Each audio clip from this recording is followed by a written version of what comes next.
Good morning and welcome back to our final segment of CityLine. It has been such a great show. Talk about affairs of the heart. Well, this also is affairs of the heart, but it's also affairs of the stomach too. So please join me in welcoming the beautiful Latasha Ware. You are with Tacoma Community House and you are their outreach coordinator. Welcome, my love. Thank you for having us. Oh, it's great to have you here. And this handsome man, Phong, you are the owner of I-5. Welcome, my dear. Thank you, Amanda. It's great to have you here, and thank you for your participation in Tacoma Community House Flavor. Yes. Flavor Flav, there it is. So, if people do not know what Tacoma Community House is, wow, are they in for a great surprise? What is it? They are. So Tacoma Community House is a 108-year-old nonprofit. Yeah. Very rare. Yes, Very it rare is. for nonprofits. Founded by the United Methodist Women. We are located off of 13th and L Street in Tacoma, Washington. So Hilltop area, a little bit above downtown Tacoma. We were originally founded as a resettlement home for immigrants and refugees. We did a lot of community service and a lot of community meetings there, so people were able to just convene. We started the first kindergarten for ethnic children. We hired the first African American teacher in Tacoma, so there's a lot of rich history in regards to just supporting immigrant, refugees, and marginalized communities. Currently, we are known for our 4 core programs. So we have education, employment, immigration, and advocacy. And we help low-income members just navigate those systems. Wow, you have just given me some things that I didn't know. Yeah, very rich history. And I had no idea. The first kindergarten, the first African American teacher. Right. I mean, my respect was already through the roof for Tacoma Community House, but now it's just, universes away. Well done. So what is Flavor in amidst all those great accomplishments? Right. So Flavor is our annual dine-out event. We are on our 6th year this year. And so with Flavor, we partner with local restaurants, immigrant-owned or immigrant-friendly restaurants. And by friendly, we mean just people that are supportive of the immigrant community in Tacoma. And we also have restaurants in Gig Harbor. We've in the past had restaurants in Lakewood. So anywhere in Puget Sound, a restaurant can participate. But restaurants donate a portion of their day's sales, which will be Thursday, September 20th, to our organization to support our 4 core programs. Fabulous, man. That is, I mean, that's a no-brainer for me because I either cook or I eat out. But when I eat out, it's local because we have some of the best food Yes, we do. here in Tacoma and Gig Harbor. And especially, I have to tell you, Japanese, Chinese, Vietnamese, I'm all over the map when it comes to those types of foods. Okay, so how many restaurants are we looking at and patrons that typically support this in those 6 years? Right. So this year we have 14 restaurants. We are, I want to say, a medium-sized organization, so we just always make sure that we recruit within our capacity. Yes. So typically anywhere from 10 to 15 annually. This year is 14.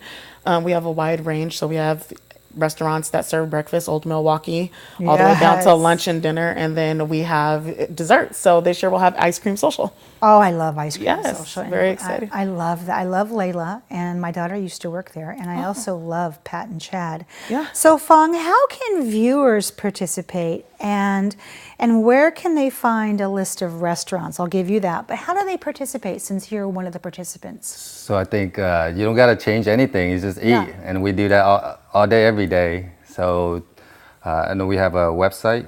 Just visit. There'll be all this restaurant that you just got to come in and dinner the whole day. The whole day. Yep. So, and there's a list on the website of restaurants. So, I want to hear from you. Why did you decide to sign up and to be a supporting restaurant in this?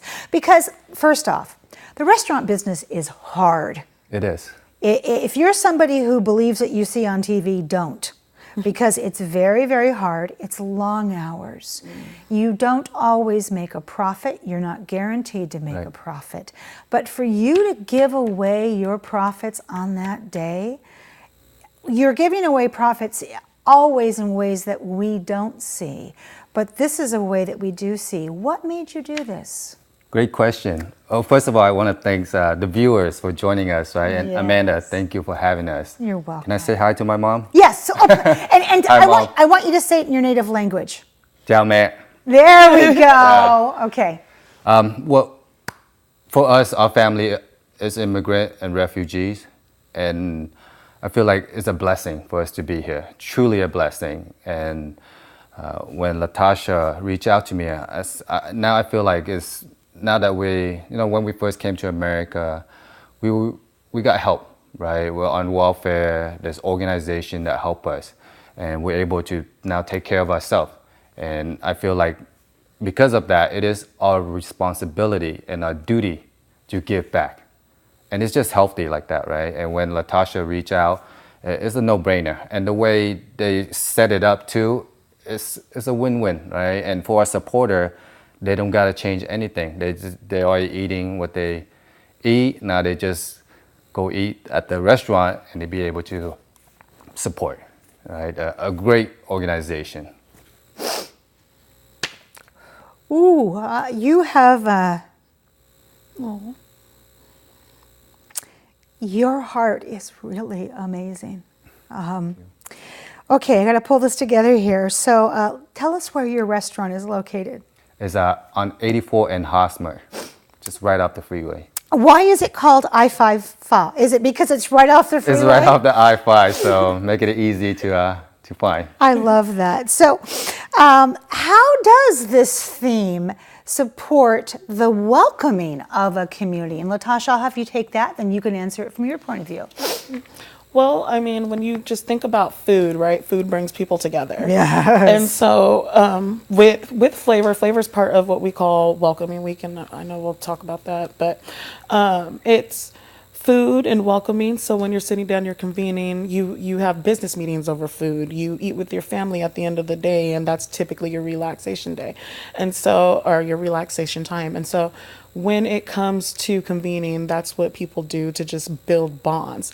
And so it makes a lot of sense when you're talking about welcoming others into your community that you do so over food. Right, and we have a video that we're going to show, but I want to hear your point of view about how does this support the community? To add with Latasha, I think food, right, we can all relate to Yes. that, right? And when we sit down with each other, when we eat that food, it's different from what we're used to. We're able to learn about that person. Yes. We get to learn about that culture. Yes. And that's going to give us perspective. It does. And when we have perspective, it opens up our heart a lot more, right? Yes. When I asked you what your name meant, you said your name means the wind. The wind. Wind, and your middle name kind of means leverage. So Yeah. you leverage wind, and that's something I won't ever forget about you. And I would have asked that question whether we were sitting down over your grandmother's recipe for probably one of the best broths or soups I've ever had in my life. But as I've traveled, when I'm invited to someone's home for a dinner, you have given me the biggest gift you could ever give me, because that's love right there on the table. So tell us about flavor. How is that a part of the National Welcoming Week? And we have a video. So let's show the video first, and then you can fill in. How's that? Of course. Okay, love. All right, go ahead and roll that video. Go ahead and talk over it. Okay. So Phong Dang actually was one of our first participants for an immigrant and refugee portrait project that we did in partnership with the local acrylic artist, Jonathan Hanks. And so you're watching a portion of the time-lapse video, and what Jonathan did is he gave voice to immigrants and refugees by interviewing them and then recording himself as he paints them, and they're telling their stories. So you're putting a face to the story and personalizing. And our partnership with Phong, it just represents how people can come together in this community and use their unique talents to make a difference.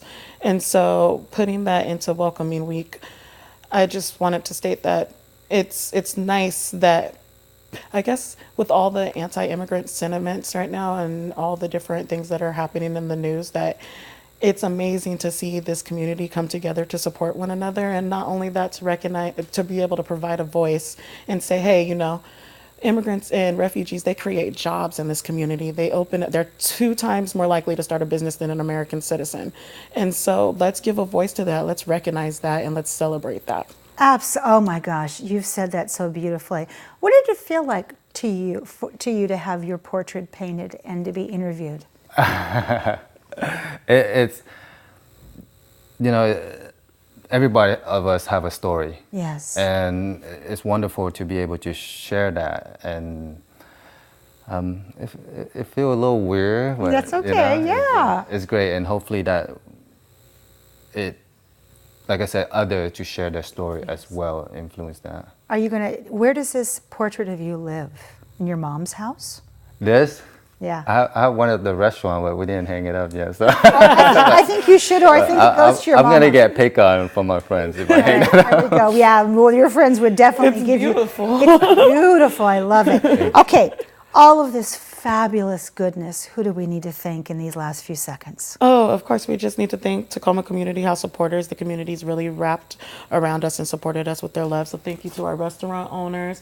Thank you to the patrons that are going to dine out on that day, which is Thursday, September 20th. Yes. And thank you to the wonderful Tacoma Community House staff for all the work that they do. And I want to say thank you to both of you, which seems like such a simple and almost shallow sentence after this segment.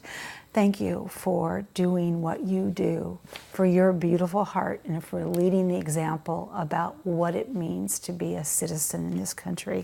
And you for opening doors, creating programs, and for that huge team that's behind you at Tacoma Community House that won't fit on this couch.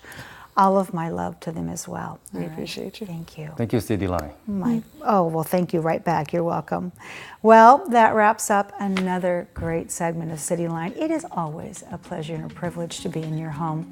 We've given you a lot of great things to think about in this last hour, so please go out there, pay it forward, and be a part of that beautiful tapestry.